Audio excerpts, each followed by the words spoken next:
नमस्कार साथियों, Ranu coaching classes के इस YouTube चैनल से आप सभी का हार्दिक अभिनंदन।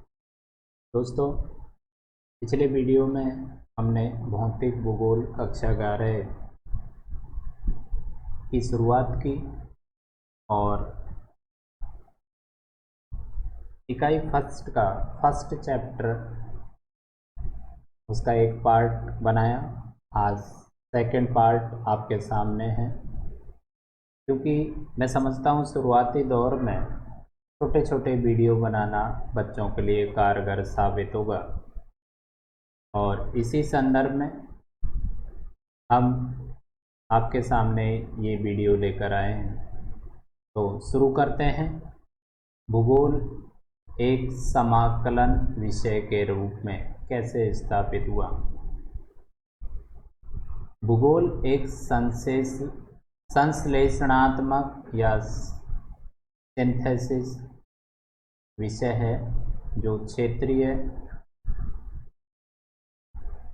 संश्लेषण का प्रयास करता है तथा इतिहासकालिक संश्लेषण का प्रयास करता है। इसके उपागम की प्रकृति समग्रतामय होती है या हॉलिस्टिक होती है। यह इस तथ्य को मानता है कि विश्व एक परस्पर निर्भर तंत्र है। आज वर्तमान विश्व से अनेक वैश्विक ग्राम का प्रतिबोधन होता है। परिवहन के बेहतर साधनों तथा बढ़ती हुई गम्यता के कारण दूरियों में कमी आई। श्रव्य दृश्य माध्यमों, ऑडियो विजुअल मीडिया एवं सूचना तकनीकी ने आंकड़ों को बहुत समृद्ध बना दिया है।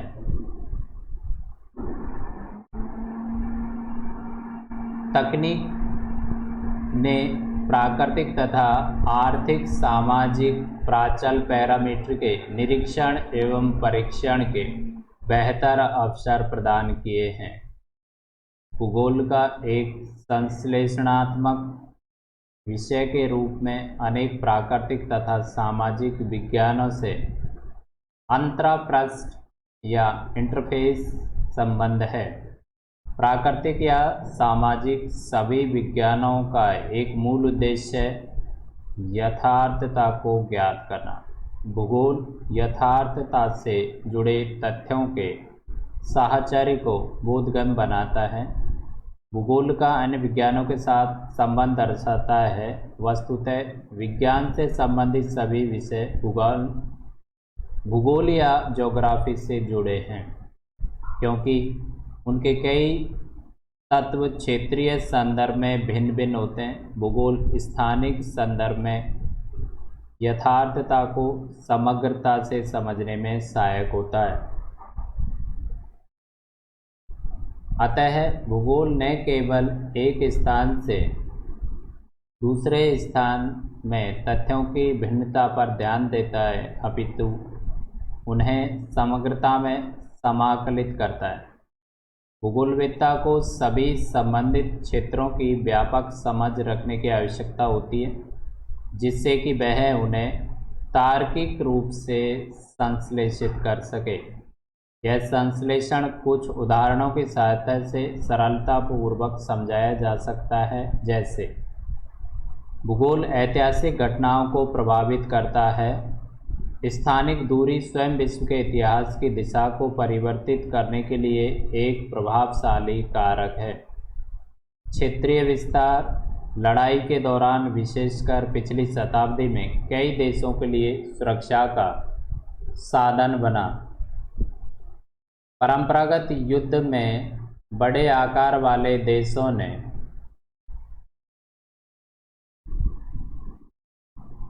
ने अधिक स्थान छोड़कर समय का लाभ प्राप्त किया। नए विश्व के देशों के चारों तरफ विस्तृत समुद्र द्वारा प्रदत्त रक्षा कवच उन्हें उनकी मिट्टी पर युद्ध होने से बचाता रहा। यदि हम विश्व की प्रमुख ऐतिहासिक घटनाओं का विवेचन करें तो उनमें से प्रत्येक की भौगोलिक व्याख्या की जा सकती है। भारत में हिमालय एक महान अवरोधक के रूप में देश की रक्षा करता है, परंतु उसमें विद्यमान दर्रे मध्य एशिया के आक्रमणकर्ताओं एवं प्रव्रजकों को मार्ग की सुविधा भी देते हैं। सामुद्रिक किनारे दक्षिण पूर्व एशिया, यूरोप तथा अफ्रीका से संपर्क को प्रोत्साहित करते हैं। नौ संचालन तकनीकी ने यूरोप देशों को भारत सहित कई एशियाई एवं अफ्रीकी राष्ट्रों पर उपनिवेशीकरण करने में सहायता की, क्योंकि उन्हें समुद्र के माध्यम से गम्यता मिली। भौगोलिक तत्वों द्वारा विश्व के विभिन्न भागों में इतिहास की धारा के अपरिवर्तन के अनेक उदाहरण मिलते हैं। प्रत्येक भौगोलिक तथ्य समय के साथ परिवर्तित होता रहा तथा समय के परिप्रेक्ष्य में उनकी व्याख्या की जा सकती है। भूआकृति, जलवायु, वनस्पति, आर्थिक क्रियाएं जैसे व्यवसाय, सांस्कृतिक विकास ने एक निश्चित ऐतिहासिक पथ का अनुसरण किया। अनेक भौगोलिक तत्व विभिन्न संस्थानों द्वारा एक विशेष समय पर निर्णय लेने की प्रक्रिया के प्रतिफल होते हैं। उदाहरण के तौर पर वह स्थान के मध्य 1500 किलोमीटर दूरी है, जिसे विकल्प के रूप में यह भी कहा जा सकता है कि स्थान वह स्थान से 2 घंटे की दूरी पर है। यदि हवाई जहाज से यात्रा की जाए या 17 घंटे दूर है। यदि तीव्रगामी रेल से यात्रा की जाए। इसी कारण समय भौगोलिक अध्ययन के चतुर्थ आयाम के रूप में एक समाकलन भाग माना जाता है। इस पैराग्राफ में ये बताया गया है कि कोई 2 स्थान हैं जिनके मध्य में 1500 किलोमीटर की दूरी है, A to B, लेकिन लेखक कहता है कि इस दूरी को 2 घंटे और इसी दूरी को 17 घंटे में पूरा किया जा सकता है। 2 घंटे में हवाई यात्रा के माध्यम से और 17 घंटे में तीव्रगामी रेल के माध्यम से। आगे देखते हैं।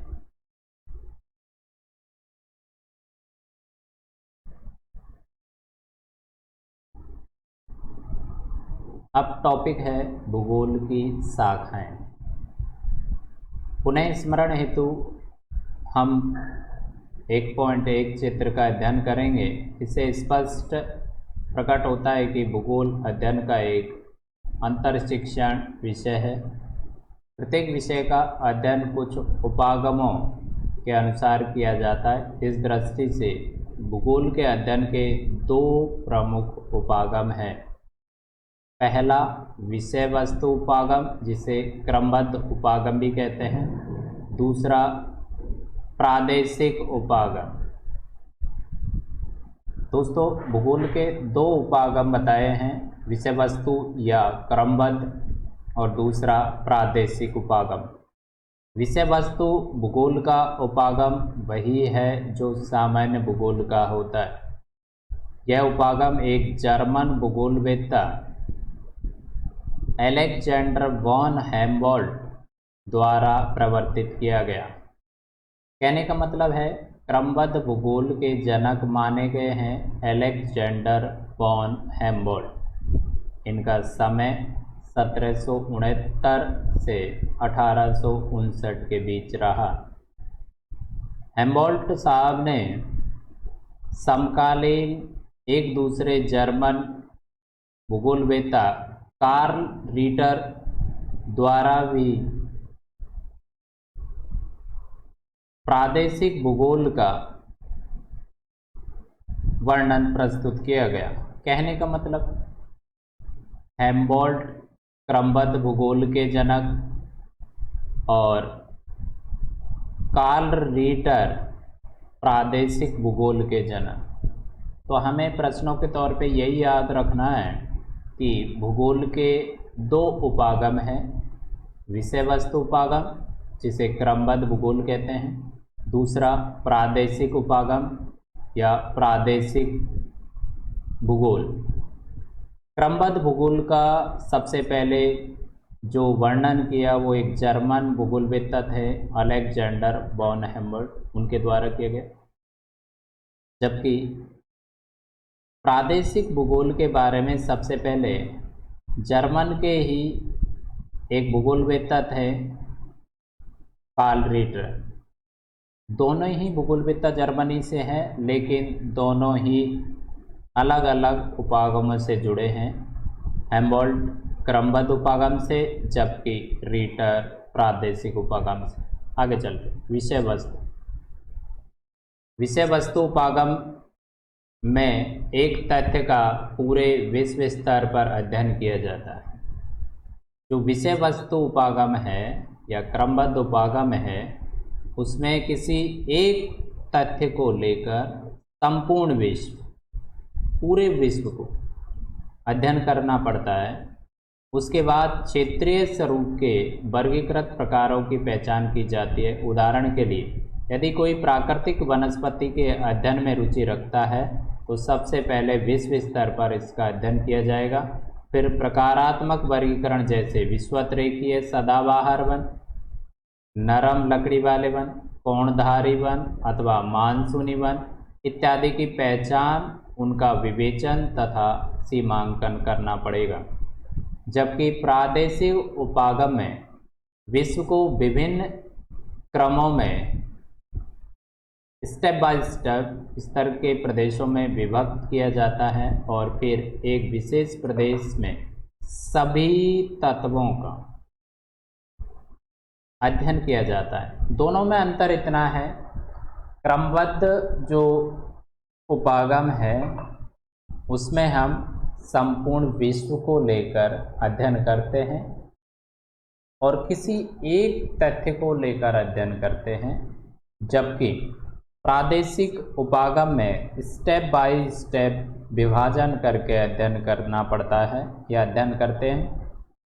ये प्रदेश प्राकृतिक, राजनैतिक या निर्दिष्ट या जिनको नामित प्रदेश कहते हैं हो सकते हैं। एक प्रदेश में तथ्यों का अध्ययन समग्रता से विविधता में एकता की खोज करते हुए किया जाता है। एक प्रदेश में तथ्यों का अध्ययन समग्रता मतलब पूरे क्षेत्र को लेकर, लेकिन विविधता में एकता की खोज, विविधता में भी एकता यहाँ पर देखने का प्रयास किया जाता है। द्वैत भूगोल की एक मुख्य विशेषता है, इसका प्रारंभ से ही विषय में परिवर्तन हो चुका था। द्वैतवाद द्विधा अध्ययन में महत्व दिए जाने वाले पक्ष पर निर्भर करता है। पहले विद्वान भौतिक भूगोल पर बल देते, परंतु बाद में स्वीकार किया गया कि मानव धरातल का समाकलित भाग है, वह प्रकृति का अनिवार्य अंग है। उसने सांस्कृतिक विकास के माध्यम से भी योगदान दिया है। इस प्रकार मानवीय क्रियाओं पर बल देने के साथ मानव भूगोल का विकास हुआ। आगे देखते हैं चित्र को। आप सभी के सामने चित्र है और इस चित्र में भूगोल के क्षेत्र बताए गए हैं। तो देखिए ऊपर से भूगोल के क्षेत्रों में पहला जो है मानव भूगोल और पारिस्थितिकी विज्ञान, दूसरा प्राणी विज्ञान, प्राणी भूगोल, तीसरा वनस्पति विज्ञान, पादप भूगोल, यहाँ पर लिखा है मृदा विज्ञान, मृदा